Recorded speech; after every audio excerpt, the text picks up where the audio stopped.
안녕하세요. 인천 학부모 꿈디 아카데미 2기 오신 여러분들을 진심으로 환영합니다. 여러분들과 함께 할 수 있게 돼서 진심으로 영광이고요. 지금 영상을 시청하시는 분들과 함께 즐겁고 의미 있는 시간 되도록 애쓰겠습니다. 우리 박수 한번 칠까요? 반갑습니다. 제 소개를 하기에 앞서서요. 인천시 교육감이신 도성훈 교육감님께서 여러분들에게 영상을 준비해 주셨으니까 그 영상 보고 저희 강연 바로 시작하도록 하겠습니다. 한 가지 미리 말씀드리면 채팅창에 지금 열심히 출석합니다 라고 써주시는 분들 계실 텐데 잠시 채팅창은 쓰지 않으셔도 되고요. 나중에 관련된 내용들 신청하시면 될 것 같아요. 영상 보고 다시 말씀 나눌게요. 안녕하세요. 인천광역시 교육감 도성훈입니다. 안녕하세요. 인천광역시 교육감 도성훈입니다. 지난 3월 인천의 미래교육을 학부모가 디자인하다라는 슬로건을 걸고 인천 학부모 꿈디 아카데미를 처음 시작했습니다. 꿈디 아카데미 1기는 높은 참여율과 피드백을 통해 학부모님들의 배움에 대한 갈증과 열정을 느낄 수 있는 시간이었습니다. 기수별로 꿈디 아카데미를 이어가달라는 학부모님들의 요청이 많아 이렇게 2기를 준비하게 되었습니다. 코로나19 장기화에 따라 원격 수업도 장기화되면서 가정에서 부모와 자녀 사이의 관계에 대한 어려움을 이야기하시는 분들이 많으셨습니다. 2학기 전면 등교를 앞두고 있는 시점에서 우리가 모두 힘을 합쳐 전면 등교를 준비해야 할 방학을 맞이하며 부모와 자녀의 관계를 개선할 수 있는 다양한 강의를 준비했습니다. 많은 학부모님들께서 현장에서 또는 유튜브 생중계를 통해 함께 하시면서 힘들고 궁금했던 부분들을 해소할 수 있는 시간이 되시기를 바랍니다. 지난 1기 수료식을 감동적으로 만들었던 학부모가 참여해서 만들어가는 미래를 디자인하는 시간 5분 비디오와 함께 DJ 꿈디와 함께 나누는 인천교육 이야기에도 많이 참여하셔서 학부모님들의 진솔한 이야기를 나누는 시간이 되시길 바랍니다. 코로나19 팬데믹을 넘어서 촘촘한 분위 속에 전면 등교를 앞두고 있습니다. 학생들과 함께 가장 고생하신 학부모님들께 배움을 넘어 공감과 위로, 힐링으로 채우며 한층 성장하는 시간이 되기를 응원합니다. 인천 학부모 꿈디 아카데미 2기 코로나19 팬데믹을 넘어서다 학부모 성장 프로젝트를 지금 바로 시작하겠습니다. 감사합니다.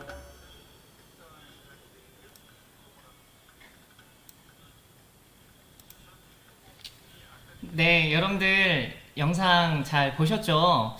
혹시 지금 제 목소리가 잘 들리지 않으신 분들이 계시다면 볼륨을 조금 올려서 시청해 주시면 감사할 것 같고요. 그리고 여러분들 지금 막 들어오신 계신 분들 중에서는 유튜브 하단에 보시면 톱니바퀴 모양이 있을 거예요. 그 톱니바퀴 모양을 잘 클릭하셔서 실시간으로 오른쪽으로 실시간 발을 오른쪽으로 옮겨 놓으시고 그 다음에 화질을 고화질로 놓으시면 조금은 더 선명하게 저를 시청하실 수 있으니까 저와 함께하는 시간 즐겁고 행복했으면 좋겠습니다. 시작하도록 할게요. 제가 혼자 열심히 이 모든 걸 작업을 하면서 하다 보니까 약간의 어려움이 있어도 좀 이해해 주시면 감사할게요. 제 화면은 조금 줄이고요. 관련된 내용들을 진행하도록 하겠습니다. 좋습니다. 테카데미로 2주 안에 행복 습관 만들기에 오신 여러분들을 진심으로 환영하고요. 저는 전국 교사마술교육연구의 대표를 맡고 있고요. 경인교육대학교에서 예비선생님들과 열심히 연구하고 있고, 그리고 현재 인천 발산초등학교에서 아이들과 함께 마술처럼 행복한 시간을 보내고 있는 초등학교 선생님입니다. 제가 오늘 여러분들과 함께 보내는 이 시간이 마술처럼 행복한 시간이 될 수 있도록 애쓸게요. 일단 여러분들 지금 어느 지역에 계시는지 한번 써주시겠어요? 이제 출석합니다는 그만 쓰고요. 잠깐만 이제 좀 질문을 다르게 한번 해볼게요. 여러분들 계신 곳을 가볍게 써보세요. 꼭 인천뿐만 아니라 타 지역에 계신 분들도 있는 걸로 알고 계시는데 혹시 어느 지역에 계시는지 채팅창에 올려주시면 제가 좀 볼게요. 인사해주시는 분들도 너무 감사해요. 고맙습니다. 반갑습니다 라고 하셨고, 또 인사도 해주시고, 그리고 저한테 엄지 들어주시는 분 손주인님, 그 다음에 까만콩님은 인천 만수동에 계시다고요.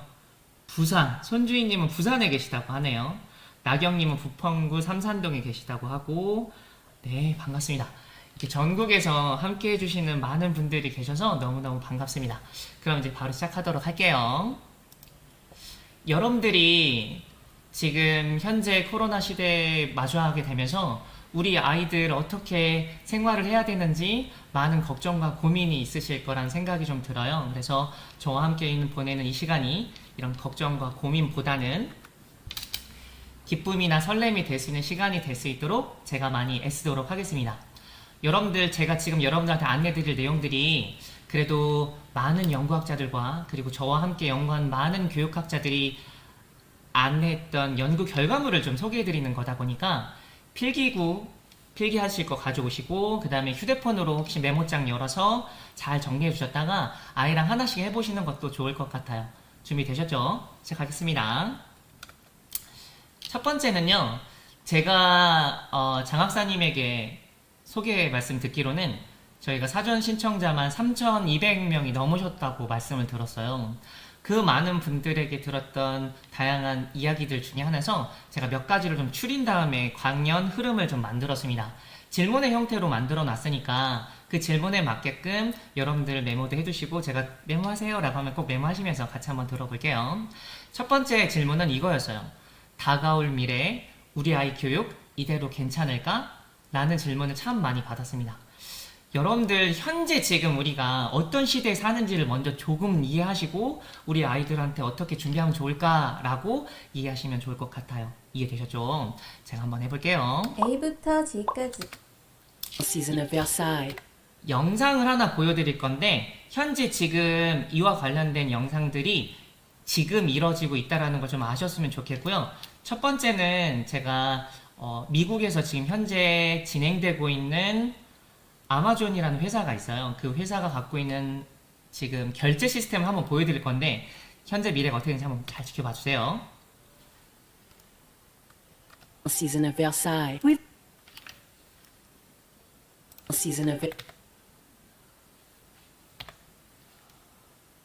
A부터 G까지 모든 걸 판매한다는 온라인 쇼핑몰이자 글로벌 기업인 아마존이 새로운 결제 시스템을 공개했습니다. 밖에서 쇼핑을 하려면 챙겨야 할 것들이 있죠. 현금 또는 카드, 또 요즘은 핸드폰을 통해서도 결제가 가능해졌는데요. 이젠 아무것도 가져갈 필요가 없게 되었습니다. 바로 이 손만 있으면 결제가 가능해졌기 때문이죠. 아마존의 새로운 결제 방식은 바로 고객의 손바닥 모양을 스캔하는 것인데요. 이 아마존 원 단말기를 사용해서 인식과 결제가 가능합니다. 스캐닝 장치에 손바닥을 직접 터치하지 않고 살짝 올려주기만 하면 즉시 매장에서 구매한 물건이 바로 계산됩니다. 이 아마존 원 서비스를 이용하기 위해서는 딱 한 번 신용카드와 자신의 손바닥 정보를 연동시키는 작업이 필요한데요. 이 절차도 매우 간단합니다. 아마존 원 기기에 신용카드를 넣고 손바닥을 스캔한 뒤 인증을 완료하기만 하면 끝! 아마존 계정이 없어도 간편하게 가입이 가능하다고 합니다.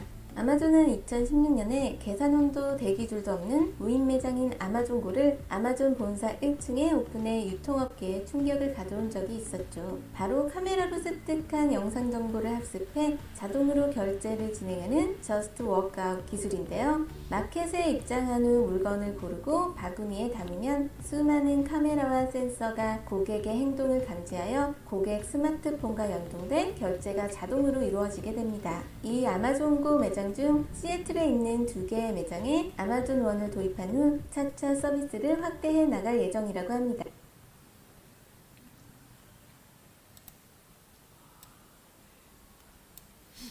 여러분들 보셨죠? 지금 우리가 살아가는 시대가 손바닥에 있는 결제 시스템이 가능하다는 시대가 왔어요. 벌써.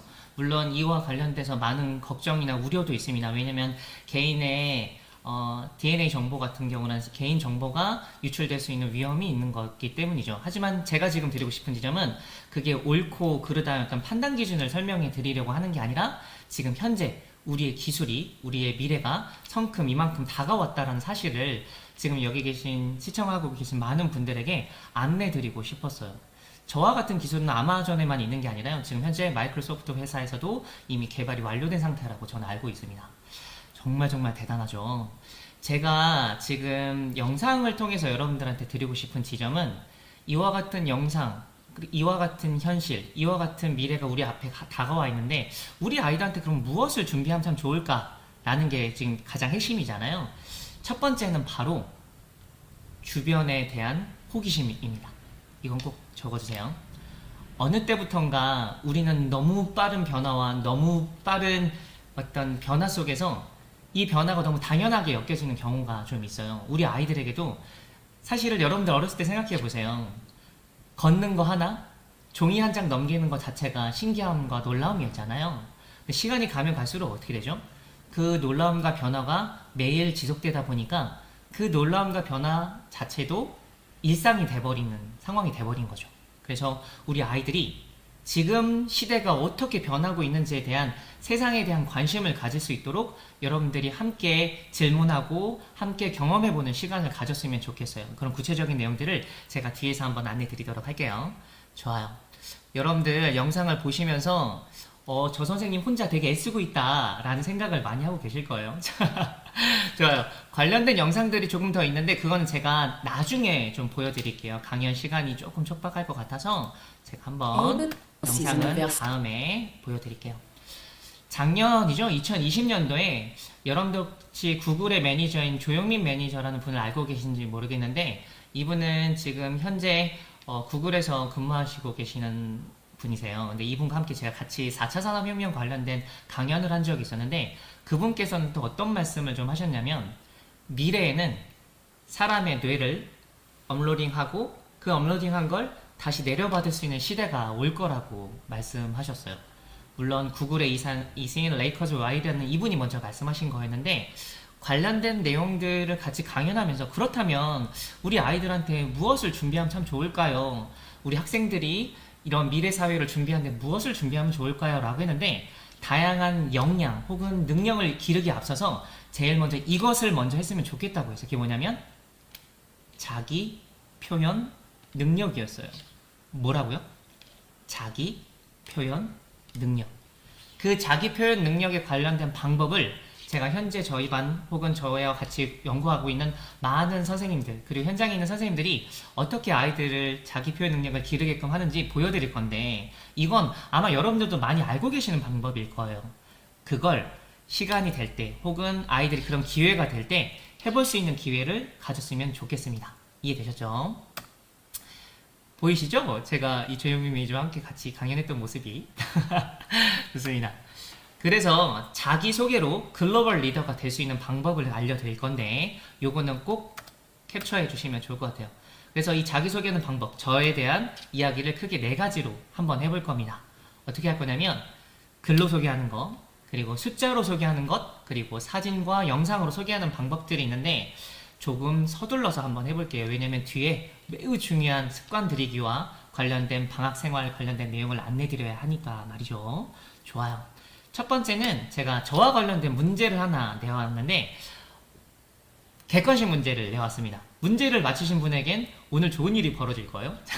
답을 아직 쓰시면 안 돼. 제가 정답을 써달라고 하면 그때 답을 쓰시면 됩니다. 아시겠죠? 다음 중 김택수 선생님과 관련한 내용이 아닌 것은 무엇인가요? 보기가 5개가 있죠. 이 중에서 틀린 답이 하나가 있어요. 이 답을 고르는 건데 잠깐만 기다려주세요. 제가 정답을 써주세요 하면 채팅창에 쓰는 거예요. 그럼 제가 한번 볼게요. 아시겠죠? 1번 SBS 생활의 달인에 출연하였다. 오 하세요. 오 하시면 됩니다. 좋아요. 이게 아닐 수도 있어요. 왜냐면 SBS 생활의 달인은 아시겠지만 어떤 숙련된 기술을 가진 사람이 출연을 하는 거잖아요. 그쵸? 그래서 이게 아닐 수도 있어요. 2번 볼게요. 올해로 교직 총 경력이 15년 차다. 좋아요. 요게 답이 아닐 수도 있죠. 3번 테카데미는 텍수, 제 이름이죠. 텍수 아카데미의 줄임말이다. 됐나요? 4번은 제가 힌트를 좀 드릴게요. 4번은 전국교사교육마술연구 스테미스 대표가 맞습니다. 그러니까 저건 정답이 아니에요. 이해되셨죠? 5번은 영어로 적혀있으니까 제가 한번 읽어볼게요. 영어 대회에서 2위로 입상하였다. 재밌을 줄 알았어요. 죄송해요. 자, 지금 보기가 5개가 있는데 이 중에 정답은 몇 번일까요? 한번 써보세요. 어머니들 괜찮습니다. 틀려도 괜찮아요. 퀴즈를 맞추는 건 매우 재미난 일이니까 한번 눌러봐 주시면 좋을 것 같아요. 1번이라는 분인데요. 하암이란 분은 이런 느낌인 것 같아요. 유순상 님도 마찬가지지만 선생님이 무슨 SBS냐?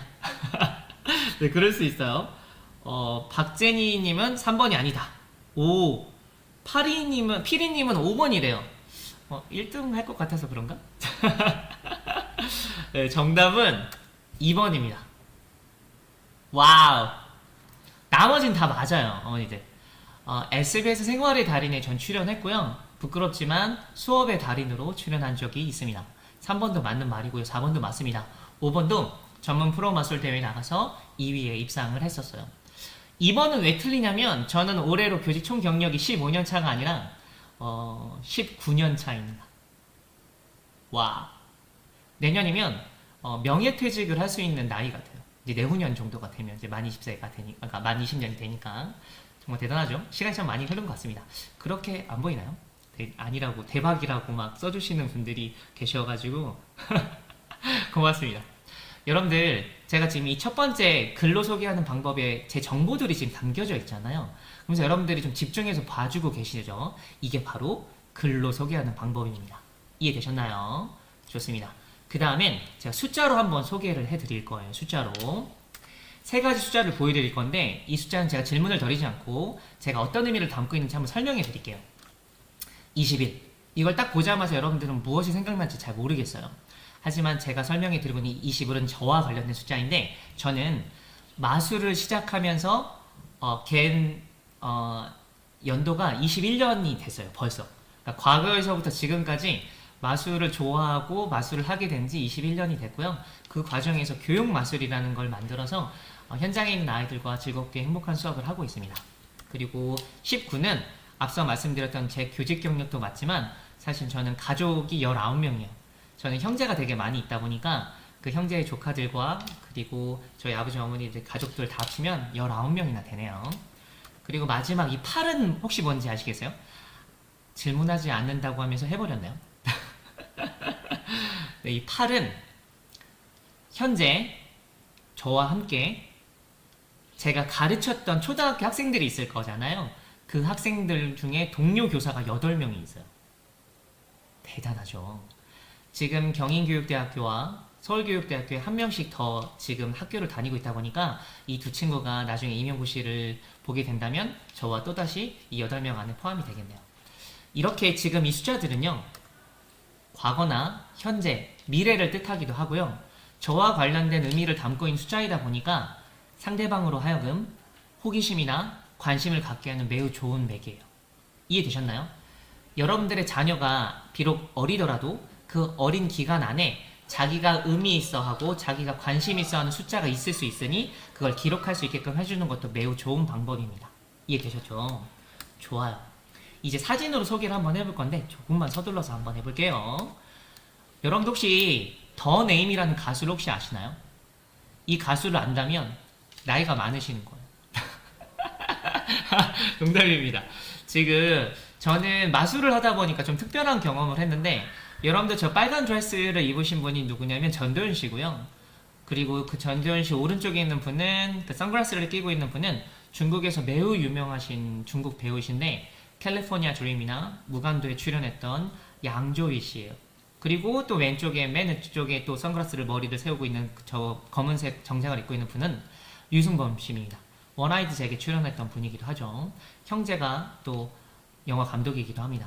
저는 이분들과 같이 뮤직비디오를 촬영한 적이 있어요. 저는 뭘 했냐면, 짜잔!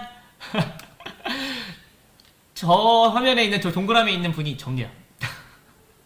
되게 좀 특별한 경험을 했던 것 같아요. 그러니까 마술을 시작하면서 좀 색다른 경험을 많이 하게 된 것 같습니다. 그리고 앞서 말씀드렸지만 전 생활의 달인에 출연도 있고요. 지금 MBC에서 되게 또 SBS, 뭐 TVN이나 열렬히 우리 대한민국의 국민 MC이시죠. 유재석 씨랑도 함께 진실게임이라는 프로그램에서 선생님 마술사로 출연한 적도 있습니다. 유재석 씨가 저한테 나중에 자기 자녀를 낳으면 저한테 보내시기로 약속을 하셨는데 거짓말을 하셨네요. 좋습니다. 저는 그와 관련해서 선생님들과 같이 연수도 진행하고 온라인에서 뭐 선생님들과 각종 다양한 활동을 했던 것 같고요. 또 특별한 제가 활동을 하나 하고 있다면 외교부 산하에 재외동포 재단이라는 곳이 있습니다. 여러분들 잘 알고 있겠지만 전 세계에는 약 750만 명의 세계 동포들이 있는데요. 그 동포들을 대상으로 하는 강연을 학생들과 한글학교 선생님들 대상으로 지금 10년 넘게 하고 있어요. 그래서 독일을 시작으로 필리핀, 미국, 뉴질랜드, 도미니카 공화국, 아랍에미리트, 캐나다, 호주 등 다양한 파견을 통해서 선생님들을 만났던 것 같습니다. 그렇게 만난 게 한 8개국의 13개 도시 2만 명 정도 된 것 같아요. 제가 여기까지 설명드리니까 지금 영상을 보고 계신 부모님들께서 저 선생님 잘난 척이 너무 심한데? 이렇게 생각할지 모르겠는데 잠시만 기다려주세요. 제가 왜 이렇게 하는지 영상은 제가 조금 나중에 보여드릴게요. 여기까지 설명드리면 여러분들은 어떤 생각이 드냐면 저 선생님이 너무 자기 얘기를 많이 하는 게 아닐까라고 생각할지 모르겠지만 그게 아니라 사람과 사람의 거리를 좁히는 가장 좋은 방법은 자기소개를 하는 겁니다. 내가 상대방에게 줄 수 있는 정보를 잘 전달하는 것, 그게 바로 뭐가 된다고요? 글로벌 리더가 되는 시작인 거라고요. 이해되셨죠? 그걸 토대로 제가 오늘 여러분들에게 어떻게 습관을 들이고 어떻게 아이들이 학습을 준비하고 어떻게 아이들이 긍정적인 학습 태도나 생활 태도를 가질 수 있는지에 대해서 안내드리고 싶었어요. 4가지 방법이 있다는 거 말씀드렸죠. 뭐였죠? 글, 2번째 뭐였죠? 숫자, 3번째 뭐였죠? 바로 사진입니다. 마지막 4번째 영상인데 영상이 짧으니까 한번 볼까요? 1분짜리니까 제가 한번 영상 보여드리도록 할게요. 제가 운영하고 있는 연구의 영상입니다. 제가 활동하고 있는 한번 볼게요.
네, 재밌게 보셨죠? 제가 지금 이 영상에서 보여드리는 것처럼 제가 이런 활동들을 하고 있다는 걸 막 안내드리려고 하는 게 아니라 전국의 수많은 선생님들이 지금 우리 아이들의 올바른 교육을 위해서 애쓰고 있다는 얘기를 제가 꼭 좀 드리고 싶었어요. 그래서 학교에 계신 여러분들의 담임 선생님들과 여러분들과 함께 생활하는 많은 교육자분들을 많이 응원해 주셨으면 하는 바람에서 안내 드렸고요. 지금 이제 두 번째로 바로 이제부터 본격적으로 시작 한번 해볼게요. 앞서서 자기소개를 할 수 있는 4가지 방법을 아이들이 할 수 있는 기회를 많이 가지면 좋겠다라고 안내 말씀드렸죠. 이제는 뭐 해야 돼요? 아이가 뭘부터 해야 할지 모르겠어요 라고 하시는 부모님들의 말씀이 진짜 많았어요. 그래서 제가 그 방법을 중요, 순서, 가치도라는 걸 안내 드릴 테니까 제가 여러분들한테 같이 한번 이거 메모하면서 같이 할게요. 여러분들 아이들한테 방학이 되기 전에 가장 먼저 하는 게 뭐죠? 그렇죠. 방학생활계획표라는 걸 만들잖아요. 왜냐면 아이들의 생활 패턴이 일반 하루 종일 보내는 거랑 좀 달라지니까. 맞죠? 그때 우리가 제일 먼저 하는 게 뭐죠? 그냥 동그라미를 그린 다음에 시간에 맞춰서 몇 시부터 몇 시까지 자기, 일어나, 세수, 양치하고 뭐 이런 일련의 과정들을 쓰잖아요. 그런 걸 하기 앞서 사실 저희가 먼저 해야 되는 게 있어요. 제가 여러분들한테 질문을 하나 좀 드릴게요. 혹시 여러분들, 그러니까 어머니들, 아버님들 혹은 부모님들, 교육자분들한테 드리고 싶어요. 여러분들 하루 중에서 해야 되는 일과 하나씩만 적어보세요. 이건 좀 중요하다. 난 이건 꼭 한다. 이런 게 있으면 채팅창에 한번 써주세요. 제가 이걸 왜 부탁드리는지 조금 이따 안내 드릴 테니까 여러분들 하루 일과 중에 다른 부모님들이 봐도 괜찮은 내용들을 채팅창에 써주시면 되는 거예요. 이해되셨죠? 계획표 만들기. 어머니들도 계획표를 만드나요? 아버님들도? 뭐 좋아요. 그럴 수 있죠. 그리고 아, 정식을 기원합니다 분님이 어머니께서 발산초로 전학을 갈 거래요. 아, 청소 좋습니다. 아, 좋아요. 운동, 독서, 빨래. 그렇죠. 빨래 중요합니다. 저도 설거지 되게 열심히 해요. 운동, 커피 마시기, 책 읽기. 맞습니다. 만보 걷기, 식단 짜기. 그것도 중요합니다. 힐링 타임. 산책도 해야 되죠. 좋아요. 제가 이걸 왜 이렇게 보여드리냐면 아이들과도 하루에 해야 될 일과를 학습적인 부분과 학습적인 이외의 부분을 나눠서 적어놓는 방법이 필요해요. 어떻게? 제가 지금 보여드릴게요. 지금 여러분들이 그렇게 말씀하신 것처럼 토대로 이렇게 적는 겁니다. 학교 숙제하기, 보드게임 하기, 뭐 도서관 가기, 영어 공부하기, 뭐 일찍 자고 일찍 일어나기, 뭐 물통 챙기기, 양치하기, 친구랑 놀기, 책 읽기 이런 식으로 아이들한테 해야 될 과정을 리스트업을 하는 게 첫 번째예요. 이해되셨나요? 그리고 나서 꼭 적어놓으세요, 어머니들. 지금부터 학부모님들 잘 적어주세요. 뭐냐면 가로축과 세로축을 잡으면을 만들 거예요. 어떻게? 제가 지금 보여드리는 것처럼 바로 중요한 것과 중요하지 않은 것, 그리고 급한 것과 급하지 않은 것으로 중요, 순서, 가치도의 표를 만듭니다. 이해되셨나요? 여기에 아이랑 같이 대답을 해보는 거예요. 아이가 택수야, 택수 너한테는 중요하고 급한 게 뭐가 있어? 라고 물어보는 거죠. 그리고 어머니가 중요하고 급한 게 뭔지도 안내해 주세요. 예를 들어볼게요. 학교를 가는 거거나 학원을 가는 건 학교 숙제는 매우 중요하고 매우 급한 일이죠. 동의하시나요? 이걸 아이랑 얘기를 해보는 거예요. 그거 얘기를 해보면서 이렇게 적어보는 것만으로도 우리가 습관을 들이는 시작이 될 수 있습니다. 이해되셨나요? 이 사례는 저는 지금 자녀가 있는데요. 제 자녀랑 같이 만들어 놓은 거예요. 예를 들면 중요하진 않지만 급한 게 있대요. 그림 그리는 거 같은 거, 뭐 글쓰기 같은 거. 그리고 중요하지만 좀 안 급한 거, 이제 청소하기나 책 읽기라고 생각하나 봐요. 저희 아이는. 이해되셨죠? 제가 지금 영상을 시청하시는 많은 분들께 하는 질문을 드려보고 싶어요. 그게 뭐냐면 혹시 아이들한테 가장 중요하고 가장 급한 게 뭘까요? 학생들한테. 네, 맞아요. 바로 친구랑 노는 거예요. 친구랑 노는 거. 혹은 가족이랑 노는 걸 수도 있고, 대부분의 아이들이 저렇게 말해요. 혹은 이제 혼자 이제 지낼 시간을 좋아하는 친구를 제외하고는 대부분 아이들은 친구랑 노는 걸 너무나 좋아합니다. 제가 드리고 싶은 질문은 뭐냐면 아이들이 가장 중요하고 가장 급한 게 있음을 부모가 인지할 수 있어요. 이걸 같이 만들어 보면. 이해되셨나요? 이게 시작입니다. 이걸 만들어 놓고 나서 생활 계획표를 짰을 때 아이가 준비가 되는 거예요. 이해되셨나요? 보통 아이가 취약전 아동들이나 혹은 연령이 많이 낮은 저학년 친구들이라고 가정할 때는 그 친구들한테는 이렇게 조금은 해야 할 일들을 조금 가지수가 좀 줄여서 하면 돼요. 이해되셨죠? 혹은 그림으로 설명해 줘도 괜찮고요. 이해되셨죠? 이렇게 해야 동그라미 만드는 일일생활 계획표를 잘 짤 수 있습니다. 왜냐하면 이 아이한테 혹은 엄마와 아빠와 같이 말했던 가장 중요한 거 급한 일의 순서를 해야 할 것들을 정할 수 있기 때문이죠. 동의하시나요? 네, 좋아요. 여러분들 지금 뒤에서 뒤로 갈수록 점점 더 아이들과 함께 할 수 있는 핵심적인 교수 전략과 교육 방법을 안내 드릴 테니까요. 혹시 주변에 같이 듣고 싶으신 분들 있으면 꿈디 이 아카데미 계속 신청해달라고 말씀 전해주세요. 좋습니다. 자, 한번 가볼게요. 여러분들 이런 활동 하다 보면 왜 아이가 제 말을 잘 안 듣는 거죠? 라고 질문하는 분들이 되게 많이 있어요. 보통 고학년 혹은 중고등학교 학생들도 이 방법을 쓰기엔 좀 어려워요. 중고등학교 학생들은. 왜 그러냐면 제가 지금 안내 드릴 거는 초등학교와 그리고 이제 저학년 친구들한테 안내 드릴 거고, 중고학년 친구들은 제가 좀 표현을 좀 달리 안내 드릴게요. 바로 학생들이 잘 들을 수 있는 듣기 전략 3가지를 안내 드릴 거예요. 뭘 안내 드린다고요? 듣기 전략 3가지. 이건 학교 현장에 계신 선생님들 뿐만 아니라 부모님들도 아이한테 안내 주시면 매우 좋아요. 그래서 중고등학교 친구들은 이 과정을 경험해 보는 것도 좋을 것 같아요. 잘 들어보세요. 아이들한테 이 듣기 전략을 안내 드릴 때는 보통은 행위로 안내 주는 게 되게 좋아요. 뭘로 안내 주는 게 좋다고요? 행위. 잘 보세요. 첫 번째, 제가 영상을 조금 키워서 여러분들한테 동작을 좀 보여드리면서 할게요. 영상을 시청하고 계신 분들이나 혹시 주변에 혼자 계신 분들은 저랑 따라해 주시고요. 운전을 하시거나 소리만 듣고 계신 분들은 동작을 따라하지 말고 귀로만 들으세요. 잘 보세요. 첫 번째는 눈으로 듣기입니다. 첫 번째 약속이 뭐라고요? 눈으로 듣기입니다. 이렇게 아이들한테 동작을 알려주고 이야기를 이끌어가요. 택수야, 우리 택수 잠깐 눈 감아볼까요? 라고 하면 눈을 감겠죠. 그리고 나서 부모님이 택수 앞에서 이렇게 하시는 것. 이해되셨죠? 그리고 나서 이렇게 말합니다. 택수야, 눈을 좀 떠볼래? 라고 말한 다음에 택수 너 지금 엄마랑 아빠가 했던 행동이 뭔지 알겠어? 라고 물어보면 잘 대답을 하지 못할 거예요. 왜? 눈을 감고 있었으니까. 그때 이렇게 말해야 돼요. 택수야, 택수 넌 지금 엄마나 아빠나 지금 눈으로 듣기를 하지 않다 보니까 지금의 상황이나 맥락을 잘 이해할 수 없었던 거야. 그러니까 학교에서든 다른 친구든 엄마 아빠든 이야기를 할 때는 그 사람을 보고 들었으면 좋겠어. 그게 뭐야? 눈으로 듣기야. 한번 따라해볼까? 동작 시작. 눈으로 듣기. 영상을 보고 계신 분들이 저를 보면서 선생님 동작이 너무 유치해요 하시는 분들이 계실 텐데 전 자랑스러운 초등학교 교사니까 괜찮아요. 농담이고요. 일단 두 번째 단계로 넘어가 볼게요. 두 번째는 쓰면서 듣기입니다. 뭐라고요? 쓰면서 듣기. 택수가 지금 선생님이 엄마나 아빠가 3가지 듣기를 알려줄 건데 첫 번째는 눈으로 듣기, 두 번째는 쓰면서 듣기, 세 번째도 알려줄 건데 이걸 쓰면서 듣지 않으면 다음에 물어봤을 때 기억이 잘 오래 남지 않잖아. 그러니까 쓰면서 들었으면 참 좋겠어 라고 말하는 거예요.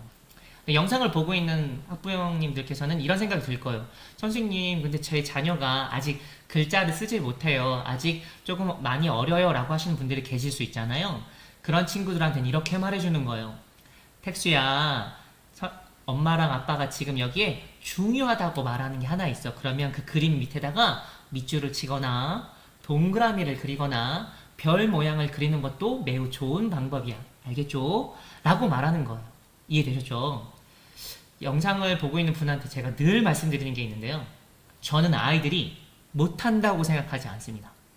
다시 말해서 부모인 양육자가 내 자녀에 대해서 할 수 없다고 생각하는 그 순간 많은 어려움을 겪게 돼요. 그래서 그 아이의 발달 단계에 따라 그 아이의 성장 속도에 따라 이 아이가 할 수 있는 부분들을 제시하는 게 성공 습관을 기르는 첫 시작입니다. 그래서 아이가 할 수 있는 지점들을 계속해서 안내하는 거죠. 이해되셨죠? 그 가운데 뭘 해야 돼요? 격려를 할 건데 그 방법은 뒤에 알려드릴게요. 세 번째는 동작 따라 해볼게요. 온몸으로 듣는 거예요. 뭐라고요? 온몸으로 듣는 겁니다. 지금 꼬꼬마 세상님께서 지금 쓰면서 듣고 있다고 하는데 너무너무 감사합니다. 어머니뿐만 아니라 많은 분들이 많은 귀감이 될 것 같아요. 세 번째는 온몸으로 듣는 건데 학생이나 아이가 택수 너가 엄마나 아빠 말에 이해가 되고 공감하고 동의하고 잘 알겠으면 고개를 천천히 끄덕여 주는 거야. 할 수 있겠어요? 좋아요. 그렇게 고개를 천천히 끄덕여 주는 게 바로 온몸으로 듣는 거라고 말해 주는 겁니다. 근데 만약 엄마나 아빠가 말하고 있는 말을 잘 이해하지 못하고 공감하지 못하고 동의하지 못하고 잘 모르겠으면 고개를 천천히 흔들거나 좌우로 흔들거나 그게 만약 어지러우면 가만히 있으면 엄마 아빠가 도와줄게 라고 말하시는 거예요. 이해되셨나요? 지금처럼 아이들이 자기의 의사 표현을 하는 걸 사실 우리는 어릴 때부터 잘 배우지 못했어요. 배운다고 하더라도 그 표현 자체를 연습하거나 표현할 기회가 많지 않았어요. 제가 이 영상을 보고 있는 분들한테 꼭 말씀드리고 싶은 건 이 세 가지의 듣기 전략만 가정에서 충분히 돼서 학교로 보거나 혹은 사회에 나간다면 감히 말씀드리지만 아이는 반드시 성공할 거예요. 이건 제가 가르쳤던 많은 제자들과 그리고 저와 함께 연구하는 많은 선생님들의 그 본보기가 바로 그 결과니까요. 이해되셨죠? 여기까지 말씀드리면 여러분들 표정이 어떠냐면 저 선생님 처음에 볼 때는 어떤 서빙을 하는 사람처럼 보였는데 시간이 가면 갈수록 선생님 같다는 되게 놀라운 경험을 하고 계시죠. 네, 자, 여러분들 깍지 한번 잠깐 끼실까요? 우리 잠깐만 깍지 끼고 앞으로 쭉 밀고요. 좋아요. 기지개 좋아요. 좋습니다. 손 한번 털고 우리 한번 시작해 보도록 할게요. 지금 어떻게 여러분들한테 도움이 좀 되고 계시는지 모르겠어요. 제가 다음 이어서 한번 진행해 보도록 하겠습니다. 좋아요. 지금 앞서 말씀드렸던 세 가지 듣기가 뭐라고 말씀드렸죠? 첫 번째가 눈으로 듣는 거요. 두 번째가 뭐라고요? 쓰면서 듣는 거라고 했죠. 세 번째 뭐라고 했죠? 온몸으로 듣는 겁니다. 감사합니다. 네 번째예요. 몰입의 4단계로 내 아이의 올바른 생활 습관을 드릴 건데 여러분들 몰입이라는 말 잘 알고 계시죠? 그 몰입이란 단어를 처음 떠올렸을 때 생각나는 사람이 있습니다. 그럼 바로 누구냐면 바로 미아이, 칙센트 미아이 교수님이신데요. 이 분께서 갖고 있는 가장 몰입의 발견이란 책도 쓰신 분인데 이분께서 몰입을 뭐라고 정의를 내리셨냐면 행위에 깊게 몰입하여 시간의 흐름이나 공간, 더 나아가서는 자신에 대한 생각까지도 잊어버리게 될 때 심리적 상태를 몰입이라고 했습니다. 제가 여러분들이랑 같이 재밌는 몰입된 상황을 한번 가져보도록 할게요. 이건 자녀가 있으시면, 좀 어린 자녀가 있으면, 영상을 보고 있는 분들 중에 제가 지금 초등학교 자녀들도 있으실 거고 유아도 있으실 거고 중고등학생 자녀들도 있으실 거잖아요. 그래서 제가 그 관련된 부분에 맞게끔 활동들도 뒤에서 안내 드릴 테니까 지금은 약간 초등학교나 취하전 아동들 활동이에요. 한번 보겠습니다. 다른 장면 찾기 활동을 할 거예요. 뭘 한다고요? 다른 장면 찾기 활동을 할 겁니다. 제가 잠시 화면에서 사라질 거예요. 그 화면에서 사라지면 저를 지금부터 한 3초 동안을 집중해서 봐주시고 제 복장이나 혹은 얼굴 혹은 주변이 어떤 변화가 있는지를 찾으시면 돼요. 이해되셨죠? 그걸 채팅창에 써주시면 되는데 제가 총 3가지의 변화를 가져올 거예요. 몇 가지의 변화를 가져올 거라고요? 3가지. 이해되셨죠? 그거를 채팅창에 써주시면 돼요. 뭐가 바뀌었는지 알겠죠? 준비.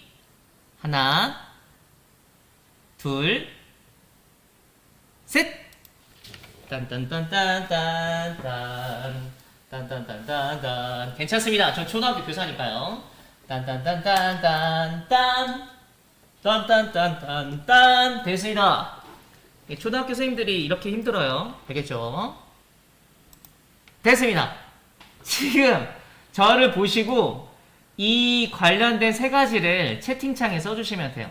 지금 저한테 변화가 크게 3가지가 있습니다. 이 3가지를 찾으시면 돼요. 뭐가 있죠? 좋아요. 지금 채팅창에 써주시면 화면 3가지. 좋아요. 많이 웃어주신 분들도 너무너무 감사합니다. 지금 채팅창에 써주고 계시는데 네, 맞아요. 마스크, 자켓, 안경. 와, 최민규 선생님 박수. 와, 진짜 제가 선물이라도 쓰면 드리고 싶어요. 제가 조금 있다가 제 인스타그램과 페이스북 아이디를 설명드릴게요. 좋아요. 지금 여러분들 저랑 이 활동하면서 저를 지켜보거나 참여하는 과정이 강제하지 않잖아요. 무슨 뜻이냐면 그 과정이 몰입된 상황을 가질 수 있어요. 이걸 보통 뭐라고 말하냐면 naturalist is emergent 이라고 말해요. 죄송해요. 영어 발음이 좀 좋지 않죠? 그게 뭐냐면 자연스러움이 곧 몰입을 가져와요. 뭘 가져온다고요? 자연스러움이 몰입을 가져옵니다. 이건 식센티 미알 교수님 뿐만 아니라 제가 이 관련된 연구를 계속하면서 크게 4가지를 알게 됐어요. 이 4단계를 거치면 몰입된 단계를 아이 스스로가 경험하게 되는데 그 경험이 뭐냐면 지금처럼 활동하는 것처럼 아이들이 즐겁게 참여하는 거예요. 근데 그 즐겁게 참여하는 방법을 제가 지금부터 안내 드릴게요. 바로 명확한 목표가 주어져 있어야 되고요. 활동의 효과를 확인할 수 있어야 돼요. 제가 아까 뭐라고 그랬죠? 3가지를 찾으라고 했잖아요. 맞죠? 그리고 활동의 효과를 확인할 수 있잖아요. 뭐냐면 3가지를 찾은 사람한테 제 SNS 계정을 알려드린다고 했죠. 그리고 과제의 난이도와 실력이 학생의 수준에 맞게끔 하는 건데 전 지금 여러분들의 학생의 수준이나 난이도가 어떤지 모르니까 중간 정도로 잡아서 지금 문제를 내드린 거예요. 그리고 누구나 어떤 활동에서 몰입을 경험하게 되는 거죠. 이렇게. 동의하시나요? 이해되셨어요? 좋아요. 그렇게 되면 이 몰입의 단계는 크게 4단계를 거치게 되는데요. 맨 마지막에 몰입의 단계가 바로 직전이 언제냐면 바로 natural state, 다시 말해 자연스러운 상태가 되는 거예요. 그 상태가 되면 몰입에 가장 가까운 단계가 돼요. 그럼 내가 스스로가 자연스럽게 되려면 어떻게 되냐면 맞아요. 연습과 훈련이 필요합니다. 아이들이 잘하고 싶다고 하는 아이들이 있잖아요. 그럼 어떻게 해야 돼요? 너무나 당연한 말인데 그 당연한 말들을 이해하기 위해서 연습과 훈련을 통하고 그걸 계획해야겠죠. 이 4가지 단계는 제가 만들었습니다. 박수! 제가 교육 지론 중에 하나가 뭐냐면 오른손이 하는 일을 왼손이 반드시 알게 하라. 네, 좋습니다. 좋아요, 한번 볼게요. 지금 또 중간에 지금 시청하시는 분들께서는 재생바를 오른쪽으로 끝까지 당기셔야 저랑 실시간으로 영상을 보실 수 있으니까 중간중간에 답을 좀 이거 좀 이상한데? 라고 생각이 드시면 재생바를 오른쪽으로 끝까지 당겨서 시청해주세요. 알겠죠? 좋습니다. 여러분들 어떻게 좀 즐겁고 재밌는 시간인지 잘 모르겠어요. 이제 딱 3가지 활동만 남았어요. 빨리 아쉬워하세요. 빨리 아쉬워해. 고맙습니다. 나의 다짐 쪽지로 성장 확인하기인데요. 사실 이 활동은 저희 반에서 학생들이 방학하기 직전에 하는 활동인데 여러분들도 잘 아시겠지만 지금 코로나로 인해서 갑자기 온라인 전면으로 전환이 됐잖아요. 그 과정에서 저희 반도 아직 못했어요. 너무너무 하고 싶은 활동 중에 하나였는데 하지 못해서 제가 지금 영상을 보고 있는 많은 학부모님들께 안내 드릴게요. 이 활동은 아이들이 나 스스로가 얼마나 성장했는지를 알 수 있어요. 우리가 습관을 들이는 계기가 아까 뭐라고 했죠? 몰입할 수 있는 계기가 뭐라고 했어요? 내가 성장하는 걸 확인할 수 있어야 된다고 했잖아요. 맞죠? 그래서 이 활동을 집에서 한번 하고 나중에 계약할 때쯤 다시 한번 확인해 보시면 좋아요. 이해되셨죠? 한번 해볼게요. 저희 반에서 하는 활동을 가정에서 한다고 생각하시면 되는데 나의 방학 중 다짐을 쓸 때는 구체적으로 쓰셔야 돼요. 아까도 말씀드렸지만 그냥 운동하기, 책 읽기 이렇게 쓰면 안 됩니다. 내가 책을 읽을 거면 하루에 몇 권을 읽을지, 내가 운동을 할 거면 줄넘기를 하루에 뭐 100개를 할 건지 200개를 할 건지 이렇게 구체적으로 쓰셔야 돼요. 이해되셨죠? 그리고 그 다짐의 정도는 적으면 1-2개, 많으면 3-4개 정도를 쓰는 거예요. 종이에. 이해되셨죠? 됐나요? 이렇게 쓰고 나서 어떻게 하냐면 여러분들 각 가정에 키에 맞춰서 붙여주시면 돼요. 이해되셨어요? 그러니까 내가 만약에 안방에 붙이고 싶다면 안방에 붙이시고요. 혹은 아이 문에다 붙이고 싶다면 문에 붙이셔도 전혀 상관없어요. 혹은 거실의 한쪽 편의 벽에다가 아이 키에 맞춰서 붙여주시는 거예요. 이해되셨나요? 좋아요. 그러면 제가 만약에 자녀가 여러 명이면 이런 형태가 되겠죠. 너무 많나 자녀가? 무슨 뜻이냐면 아이가 3명이나 있다. 그러면 이렇게 키가 조금씩 달라질 거 아니에요. 그죠?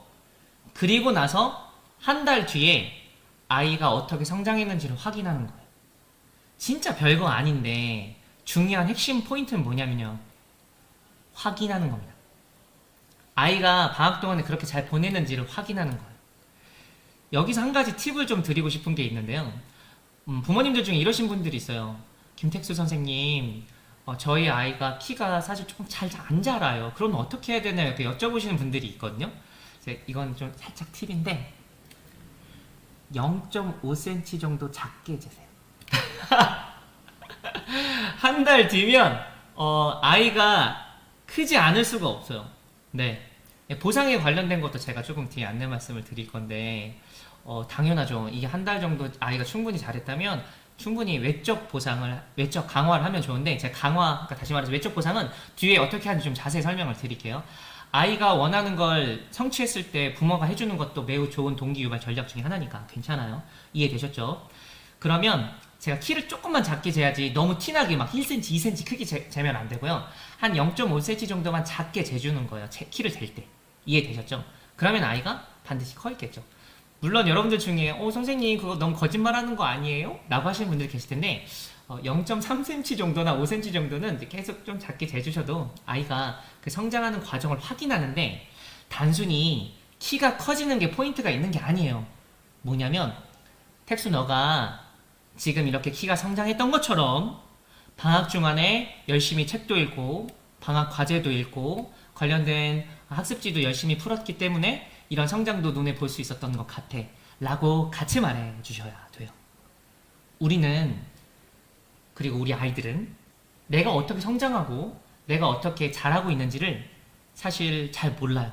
그리고 그걸 교육자들인 부모님들이나 학부형들이나 혹은 선생님들 혹은 또 많은 교육자분들께서 들어야 되는데 듣기가 쉽지 않은 거죠. 그래서 누가 해주는 거예요?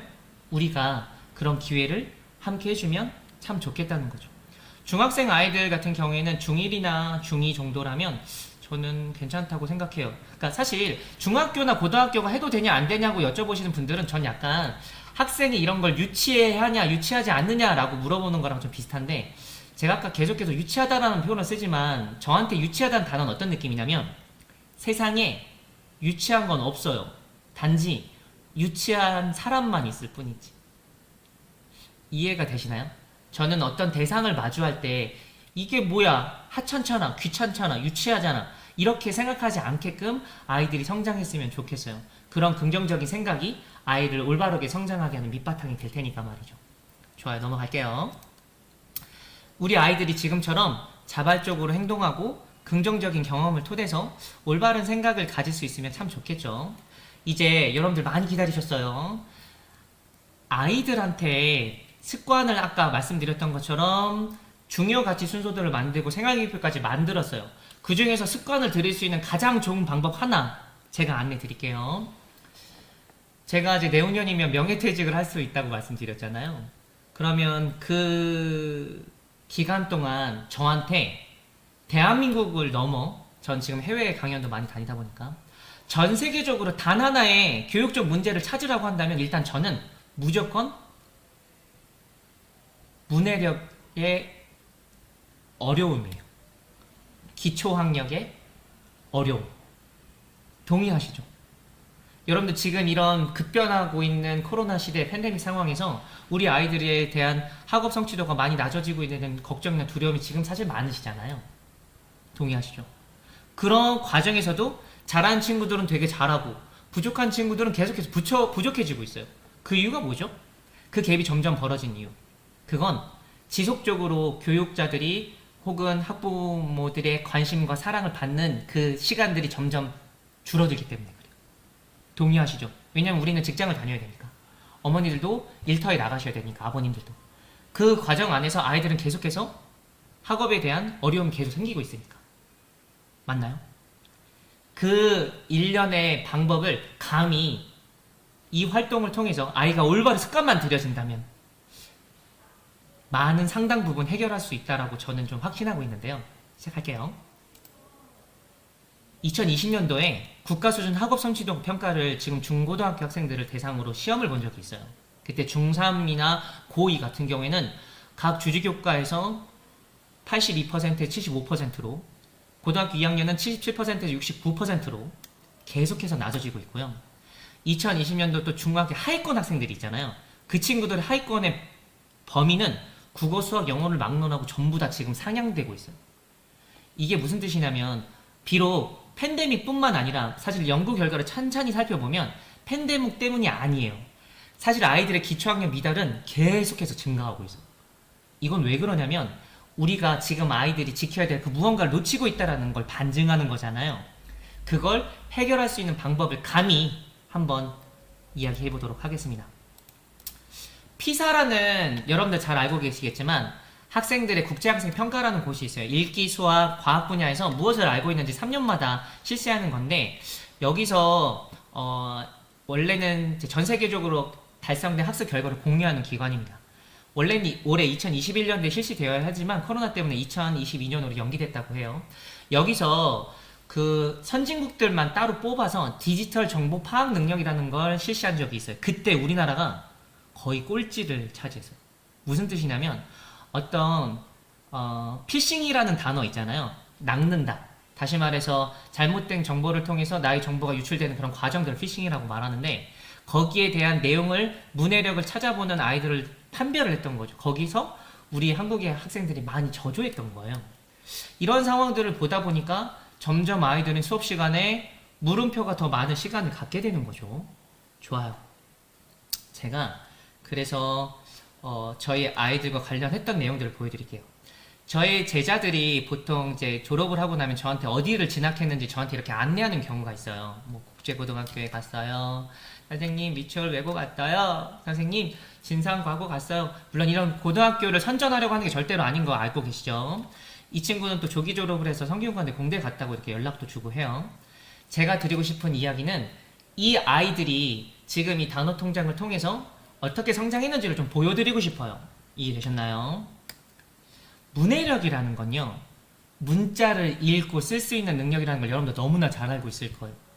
그리고 그러한 능력들을 길러야 그 앞에 디지털 같은 디지털 리터러시, 문해력을 기를 수 있음도 공감하실 거예요. 그래서 제가 지금 이 방법을 알려드릴 테니까 집에 어떤 공책이든 상관이 없는데 되도록이면 줄칸 공책보다는 그냥 줄이 없는 공책이 더 좋긴 해요. 왜냐면 뒤에 활동 때문에 하나. 그런데 잘 보세요. 아이들한테 기록이 뭐야 라고 물어보면 아이들은 기록은 들어는 봤는데 설명하기가 매우 곤란한 경우가 있어요. 그렇죠. 그러면 기록을 예상하고 짐작해 봐야 돼요. 저희 아이들이나 저희 반 아이들한테 기록이 뭐야 라고 물어보면 쓰는 거요, 뭐 적는 거요 이렇게 말하거든요. 그걸 아이들이 알고 있는 거예요. 맞죠? 근데 정확한 뜻은 아니죠. 그러니까 정확한 뜻을 찾을 수 있게끔 합니다. 어떻게 하냐면 단어 통장이라고 했으니까 단어를 정립하는 거예요. 첫 번째 칸에다 뭘 쓰는지 불러드릴게요. 첫 번째 칸에는 정립할 단어를 씁니다. 기록, 이렇게 됐죠? 두 번째 칸에는 학생이, 우리 아이가 예상하고 짐작한 뜻을 쓰게끔 하는 거예요. 예를 들면 글로 남기는 것, 이런 식으로. 이해되셨나요? 세 번째는 뭐냐면 표준 국어 대사전이나 혹은 포털 사이트 같은 검색 사이트에 가서 사전에서 검색을 해서 사전적 의미를 반드시 쓰게끔 하는 거예요. 이해되셨죠? 취약전 아동들이나 저학년도 쓰는 방법 뒤에 알려드릴 테니까 잠시만 기다려주세요. 이렇게 쓰고 나서 이거는 지금 초등학교 이상의 친구들은 무조건 다 하는 거예요. 그리고 나서 제일 핵심은 뭐냐면 그림을 그리는 거예요. 뭘 한다고요? 그림. 근데 여기서 아이가 그림을 그리라고 하면 잘 그리지 못하는 경우가 있어요. 그리고 그림을 잘 못 그린 친구들은 그림 그리기를 싫어해요. 그래서 어떻게 해야 되느냐면 또다시 포털 사이트에 가서 기록 일러스트, 기록 그림이라고 검색을 하는 거예요. 이렇게 검색을 해서 그 그림을 아이들이 직접 따라 그리게끔 하는 겁니다. 이해되셨나요? 학생들 입장에서는 그림을 그리는 게 목표를 가지고 있는 게 아니다 보니까 내가 직접 따라 그린 것만 하더라도 충분한 단어 통장의 첫 번째가 될 수 있어요. 이렇게 하는 겁니다. 이해되셨나요? 그리고 나서 보면 어떻게 해요? 사인을 해주시면 돼요. 그러면 끝입니다. 그러면 똑같은 기록이더라도 한 친구는 차트가 되는 기록이 되고요. 한 친구는 이렇게 펼쳐진 그림의 기록을 쓰는 거예요. 제가 왜 기록, 일러스트, 기록 그림을 찾아보라고 안내 말씀을 드렸냐면 많은 사람들이 기록이란 단어를 이해하고 받아들일 때, 그림을 표현할 때, 어떤 사람은 스포츠를 기록이라고 말하는 사람도 있을 거고, 스포츠의 기록을, 어떤 사람은 일기를 쓰는 걸 기록이라고 남겨진 사람들이 있다 보니까 아이들이 그 상황과 맥락을 그림을 통해서 이해할 수 있습니다. 동의하시나요? 좋아요. 그렇다면 아이들이 간혹가다 검색을 할 때 귀찮다 혹은 하찮다 이런 말을 찾으면, 서술어를 찾으면 그림이 안 나오는 경우가 있어요. 무슨 뜻이냐면 하찮다 일러스트, 귀찮다 그림, 이렇게 치면 잘 안 나와요, 그림이. 그럴 때는 그 단어의 사전적 의미를 파고 들으면 돼요. 무슨 뜻이냐면 귀찮다라는 건 지금의 내 마음 상태가 동하지 않아 하고 싶지 않다, 이런 뜻으로 나오거든요, 사전적 의미를 찾으면. 그러면 하고 싶지 않은 그림을 검색해 보는 거예요. 우리가 어떤 대상의 정보를 조금 더 깊게 팔 수 있는 경험을 갖는다면 아이는 성장합니다. 많이 쓰는 걸 목표로 하지 마세요, 어머니들, 부모님들. 그냥 아이가 꾸준히 할 수 있게끔 우리가 같은 동력을 쥐어주는 게, 격려하는 게 매우 중요해요. 이해되셨죠? 그럼 제가 예를 좀 들어볼게요. 코로나가 생겨나면서 밀접이라는 말을 아이들이 진짜 많이 들었어요, 작년부터. 이해되셨죠?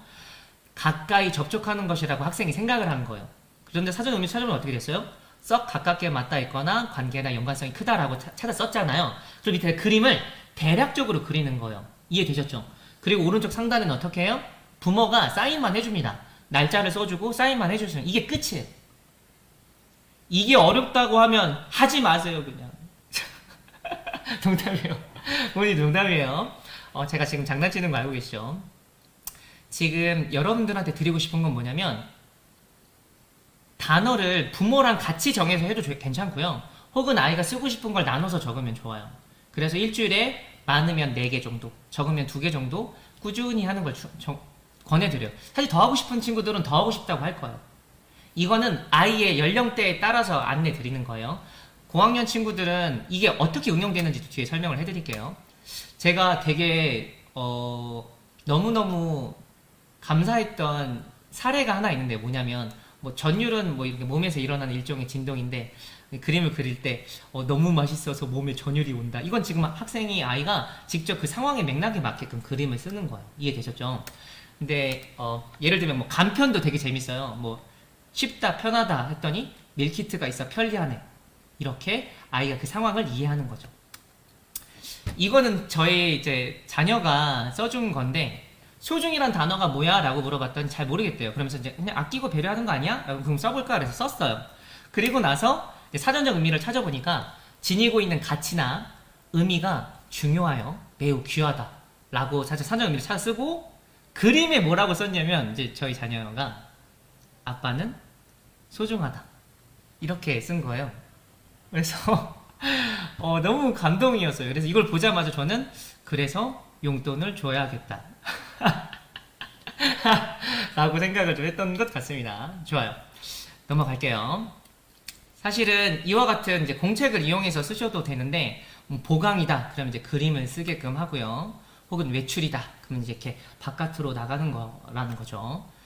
보통 학생들은, 그리고 여러분들의 자녀가 어떻게 표현할지 몰라요. 이게 진짜 아이들의 상상력을 이루 말할 수가 없을 정도로 좋습니다. 예를 들면 멸종이다 라고 하면 멸종 위기의 동물이나 혹은 멸종이 아닌 지금 현재 사람들이 있다라는 거, 뭐 이런 식으로 우리가 아이들이 정보 전달을 조금 더 찾을 수도 있고요.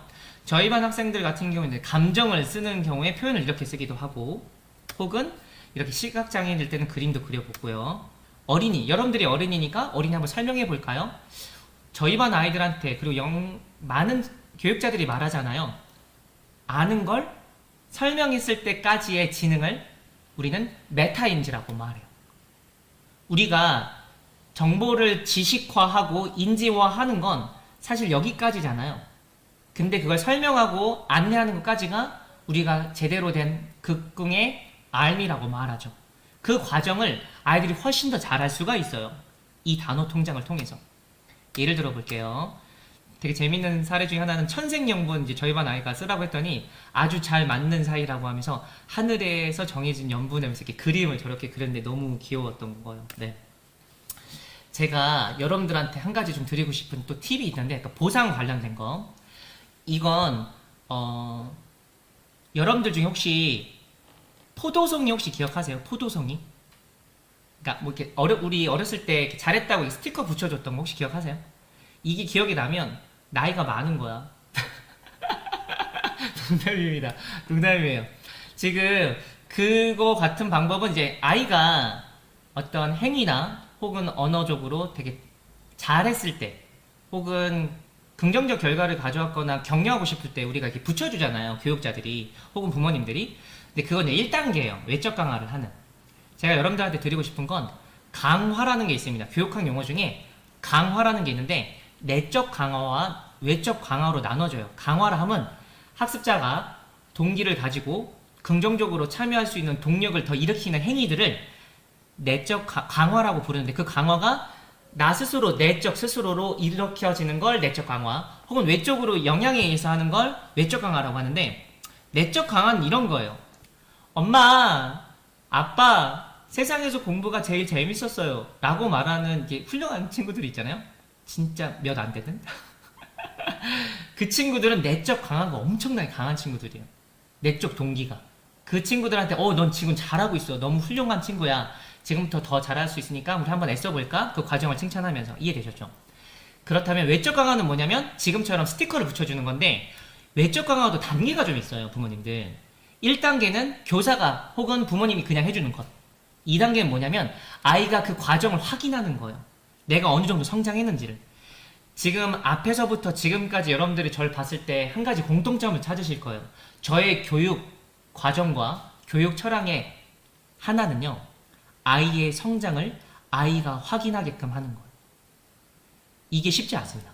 쉽지 않은데 그런 환경을 만드는 게 교육 지향점이에요. 예를 들면 숫자를 넣는다 가정해 볼게요. 그럼 여러분들이 아이가 단어를 정립했을 때 저렇게 색칠을 하는 거예요. 한 칸. 3개 단어를 정립하면 3개를 정립하고 5개를 정립했으면 5개를 정립하는 거예요. 색칠하는 거예요. 누가 해요? 아이가. 취약전 아동도 할 수 있고 저학년들도 할 수 있고 중고는 다 할 수 있습니다.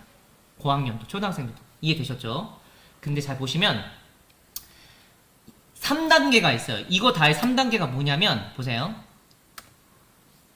여러분들 깍두기 공책 있잖아요. 혹시 이거는 고학년보다는, 그러니까 중고등학생들보다는 초등학교 중학년 아래인 친구들한테 해주는 게 되게 좋은데 저희 집에서는 저희 자녀들한테 외적 강화, 다시 말해 잘한다고 할 때 저렇게 칸 하나하나다가 편지를 써줘요. 무슨 뜻이냐면 아이가 만약에 정립할 단어를 4개를 5개를 썼다. 그러면 택수야, 고마까지 써주는 거예요. 이해되셨어요? 그리고 나서 다음날 2개를 쓰면 워 하고 하트 이렇게 하는 거예요. 잘했어? 뭐 하트 이런 식으로. 나중에 시간이 한 달 정도가 지나서 저 칸이 50개나 100개가 되면 한 편의 편지가 됩니다. 부모가 아이한테 주는 그 과정을 확인하는 따뜻한 편지가요. 여러분들 우리 자녀와 평생을 함께 할 텐데 그 평생 과정에서 아이의 성장을 지금처럼 확인할 수 있는 경험이 있다면 우리 아이들이 힘들고 어려울 때 이런 과정을 보고 이겨내지 않을까요? 엄마 힘들어요, 안 할래요 라고 할 때 조금은 더, 한 번 더 시도해 보지 않을까요? 여러분들 지금 바로 하셔야 돼요. 그래야 우리 아이들이 성장합니다. 아시겠죠? 자, 가볼게요. 여러분들 표정이 막 눈가가 막 촉촉해지는 게 막 느껴집니다. 막 감동이라고 쓰시는 분들도 괜찮고 너무 좋다라고 해주시는 분들도 너무너무 좋네요. 정말 정말 감사합니다. 이 단어 통장이 어떻게 활용하면 교육적 효과를 갖는지 제가 좀 안내 드릴게요. 당연하겠죠. 문해력의 기초가 되는 게 뭐야? 어휘력이니까. 그러니까 이 관련된 내용에서 아이들의 리터러시 능력이 길러지는 건 자명한 일입니다. 생각하는 힘을 기를 수 있는 연습을 통해서 메타인지가 길러져요. 왜냐면 우리가 어떤 특정 단어를 보게 되면 예상하고 짐작하잖아요. 이 뜻이 뭐지? 라고 생각할 테니까. 근데 여러분들 중에 이러신 분들이 있어요. 선생님, 애가 예상하고 짐작을 잘 못해요 라고 하면 어떻게 하죠? 그러면 비워두셔도 되고요. 사실 비워두는 것보다 더 좋은 방법은 그 위에 있는 단어를 따라 써보는 거예요. 예를 들면 기록이라고 했는데 엄마 저 기록을 무슨 뜻인지 모르겠어요 라고 하면 그 기록을 밑에 한 번 더 쓰게끔 하는 거예요. 이해되셨죠? 그리고 단어를 이해하는데 이미지화 하잖아요. 그러다 보니까 장기 기억으로 가는데 매우 도움이 됩니다.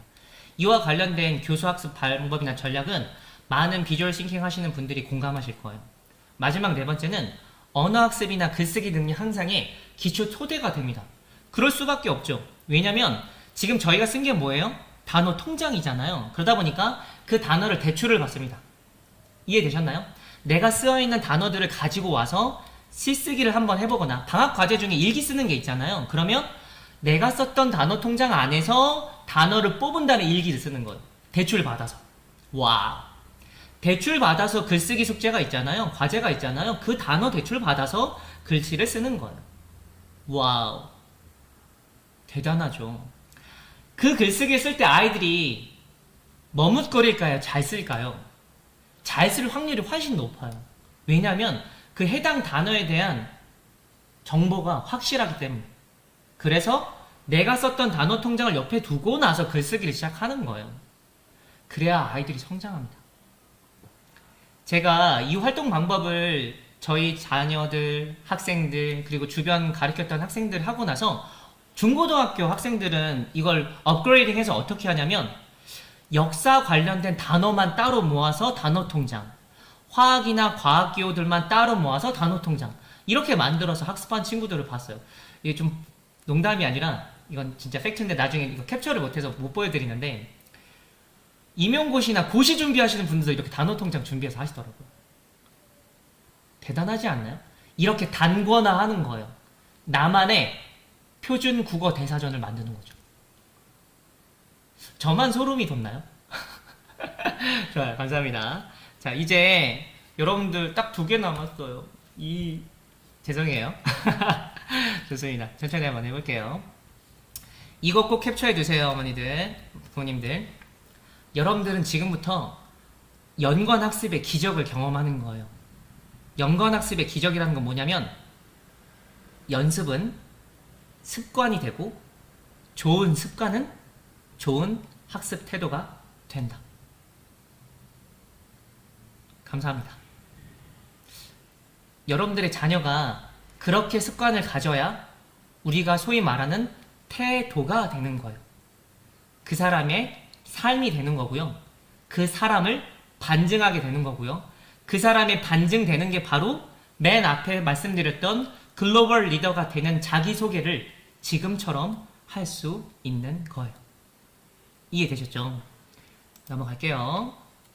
그래서 여러분들 이걸 가지고 배꼽 인사로 채우는 방학 글쓰기까지 제가 안내 드리고 마무리 지을게요. 배꼽 인사라고 뭐냐고 여쭤보시면 대부분 이걸 생각할 거예요. 이런 그림 맞죠? 근데 이걸 제가 가르쳤던 제자들한테 물어보면 이렇게 말해요. 양손을 배 언저리에 얹어서 허리를 굽혀서 하는 인사라고 말합니다.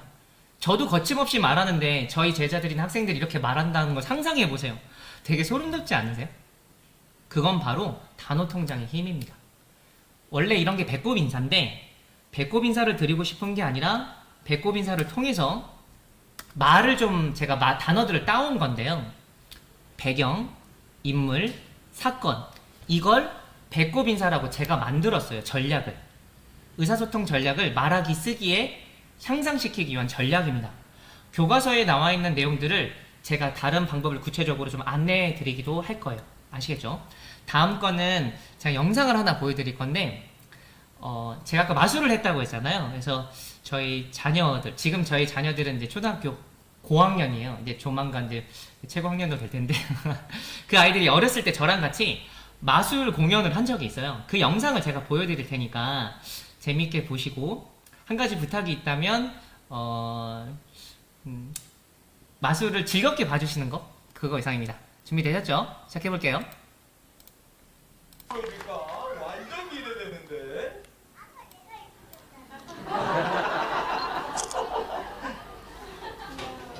실수가 많더라도 기억해 봤어요. 힘내라고 박수 한번 더 주세요. 박수.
나와서 제 거랑 좀 바꿔줬어요.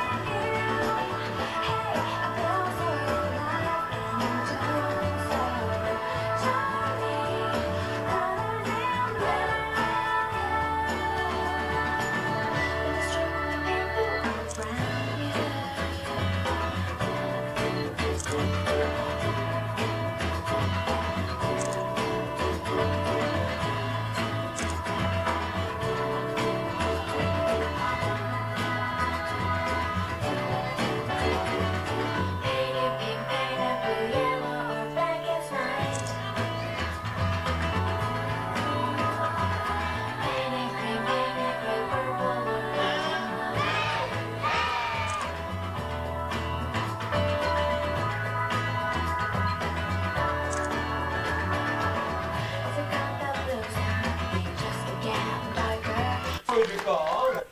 네, 여기까지만 볼게요. 여러분들 어떻게 재밌게 보셨죠?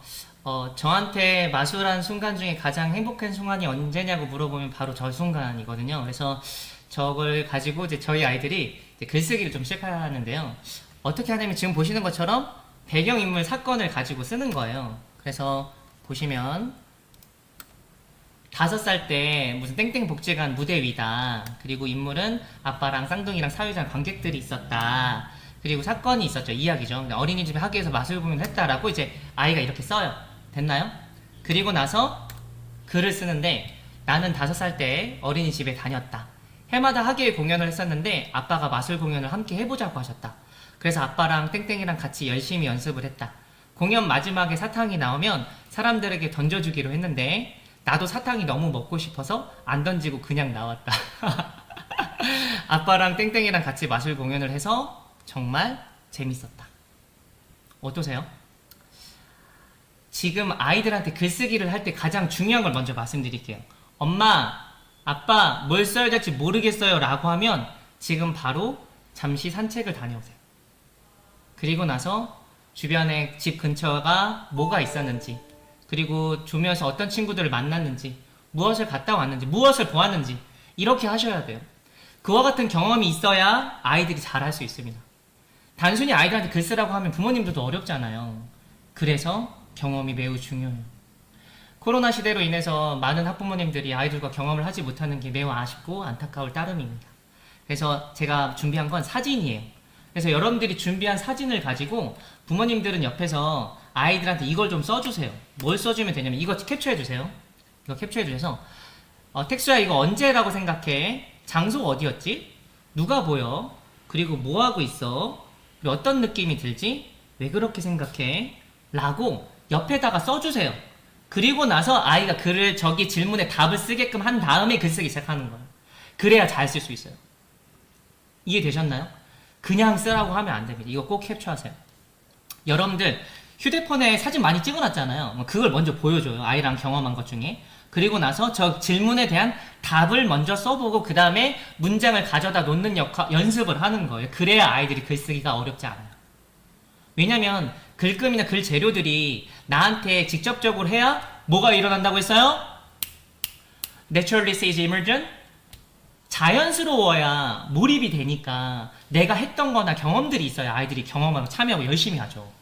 그리고 그걸 사인해주고 경험하면 같이 런닝메이트가 돼주죠. 이해되셨죠? 그렇게 해서 아이들한테 써보게끔 하는 겁니다. 그리고 방학 중간에 여러분들 책 볼 때 팁은 제가 다음에 시간이 되면 좀 해드릴게요. 이제 마지막 시간이 돼서 주어진 시간이 얼마 안 돼가지고 제가 여러분들한테 이제 끝입니다. 이게 이제 마지막이라서 요거까지 하고 마무리 지을게요. 여러분들 지금까지 제가 글로벌 리더가 되는 거 듣기 전략 3가지 자 기억나시죠? 그리고 어떻게 단어 통장을 써야 되는지, 그리고 어떻게 학생들과 글쓰기를 하면 아이들과 하면 좋을지, 그리고 어떻게 경험을 가지면 좋을지 제가 잘 말씀드렸잖아요. 그럼에도 불구하고 우리 아이들이 이렇게 말한 친구들이 있을 거예요. 아빠, 엄마, 할머니, 할아버지, 형, 누나, 나 이거 잘 못하겠어요. 안 할래. 못하겠어요. 라고 말하는 친구들이 있을 거예요. 그러면 다음과 같이 꼭 말씀해 주세요. 38음절로 아이들의 자존감을 높이는 방법입니다. 이거 제가 뒤에 보여드리긴 하겠지만 그래도 꼭 메모하세요. 뭐냐면 택수야 괜찮아. 택수 너는 익숙하지 않고 낯설어서 그래. 우리 시간을 가지고 연습해보자 라고 말하는 거야. 아이 스스로에게 타고남이 모든 걸 결정하는 것이 아니라 천부적 재능이 이 사회를 이끌고 가는 것이 아니라 우리 시간을 갖고 연습하는 그 재능을 가지고 성공 경험이 이 사회를 만들 수 있음을 아이들한테 안내해 주시는 거예요. 택수 너 생각해봐. 옛날에 보조바퀴 치고 열심히 다녔었잖아. 맞지? 근데 지금은 어때? 보조바퀴 떼고 두 발 자전거 잘 타고 있고. 아, 너 처음에 줄넘기 할 때 처음에 한 발도 못 뛰었었잖아. 근데 어떻게 했어? 두 발 모아 뛰기, 이중 뛰기. 지금 너무나 잘할 수 있잖아. 그게 어떻게 된 거야? 시간을 가지고 연습했기 때문에. 아이들이 그런 경험을 많이 가지고 있으면 있을수록 우리 아이는 성장합니다. 그래서 제가 여러분들한테 보여드릴 그 말은 이겁니다. 캡처해 주시면 좋을 것 같고요. 부탁드리고 싶은 게 하나 더 있어요. 뭐냐면 이 말은 사실 이 영상을 보고 계신 모든 교육자분들, 모든 학부모님들, 그리고 코로나로 인해서 많이 힘들어하시는 분들께 해드리고 싶은 말씀이었어요. 여러분, 괜찮습니다. 저희가 지금 겪고 있는 이건 익숙하지 않고 낯선 일들이잖아요. 그러니까 우리 모두 시간을 갖고 잘 준비해보면 우리 이 어려움도 잘 이겨낼 수 있지 않을까요? 그렇게 우리는 성장하니까요.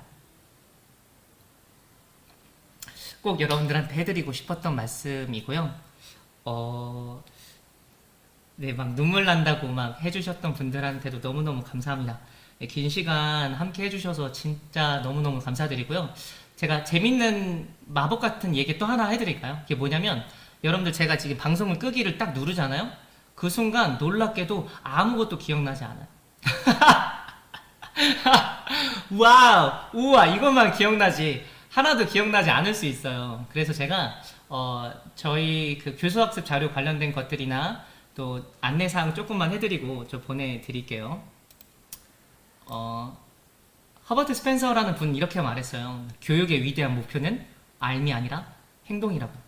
제가 드렸던 여러분들의 솔루션이나 교수 방법이나 교수 전략이 100% 정답은 아닐 수 있지만 직접 해봄으로써 그 해본 친구들과 해보지 않은 친구들의 성장은 분명히 다를 거라고 감히 안내 말씀드리고 싶어요. 이거는 제 개인 인스타그램 아이디랑 제 페이스북 아이디, 그 다음에 유튜브 검색하시면 저희 가식적인 모습을 보실 수 있는데요. 유튜브에 김택소라고 치시면 놀랍게도 탁구 선수가 나올 거예요. 그래서 김택수 선생님이라고 검색하시면 저를 찾으실 수 있고요. 그 다음에 저 인스타그램 아이디 같은 경우에는 Step with Parents라고 해서 저희 교수 관련된 부모님들이 꼭 아시면 좋을 교수 방법이라든지 상담이라든지 관련된 교육 내용들을 계속해서 조금씩 올리고 있으니까 꼭 보시면 좋을 것 같고, 페이스북 하시는 분들은 이쪽으로 보셔도 좋을 것 같아요. 제가 여러분들한테 그 인사 말씀 드릴 때 잠시만요. 안내 말씀 하나만 좀 더 드리고 갈게요. 내일 강좌가 여러분들 잘 아시겠지만 엄청난 라인업으로 시작되고 있는 거 알고 계시죠? 그래서 제가 지금 선생님한테 보내드리면 내일 14일은 디지털 성범죄에서 우리 아이들을 지키는 법에 대해 범죄 심리학자이신 이수정 교수님의 강의가 있고요. 실시간 질의응답도 가능하다고 하니까 많은 참여 부탁드릴게요. 그리고 또 한 가지는 마지막 수료식은 학부모님들이 직접 참여해서 만들어가는 시간이래요. 그래서 코로나19 저는 이렇게 극복하고 있어요. 코로나19 극복을 위해서 인천교육은 이런 점에게 바란다, 이런 점은 바란다, 이런 주제로 1분 정도 영상을 담당자분께 이메일로 보내주시면 이메일 주소 등은 문자로 발송해 주신다고 해요. 그러면 이 두 가지를 통해서 여러분들에게 우리 인천교육에 큰 도움이 되지 않을까 싶고요. 한 가지 더 드리고 싶은 지점은 제가 여러분들을 만날 수 있었던 이유는 뭐죠? 인천시 교육청 유튜브 구독과 알람을 하셨기 때문에 저를 만났던 거잖아요. 그리고 한 가지 더 드리고 싶은 건 인천교육뿐만 아니라 전국 각 지역에서 현재 현장에서 아이들과 고군분투하시는 선생님들이 계세요. 제가 대단한 게 절대로 아니라요. 저 또한 바로 옆에 있는 선생님과 똑같이 현장에서 아이들을 마주하고 있는 그냥 보통의 선생님일 뿐이거든요. 그 선생님들을 믿고 좀 응원해 주셨으면 좋겠습니다. 여러분들이 그 선생님들을 믿어주시면 현장의 아이들도 더 많이 성장할 거라는 강한 확신이 좀 있어요. 긴 시간 함께 해주셔서 정말 감사드리고요. 내일 강좌도 재밌게 보시고 남은 시간 마술처럼 행복하셨으면 좋겠습니다. 여러분들 가시기 전에 마지막 소감 같은 것도 유튜브에 계속 남겨주시면 제가 끝나고 나서 천천히 한 분 한 분 다 읽어보면서 소회를 나누도록 할게요. 여러분들 감사했습니다. 안녕히 가세요.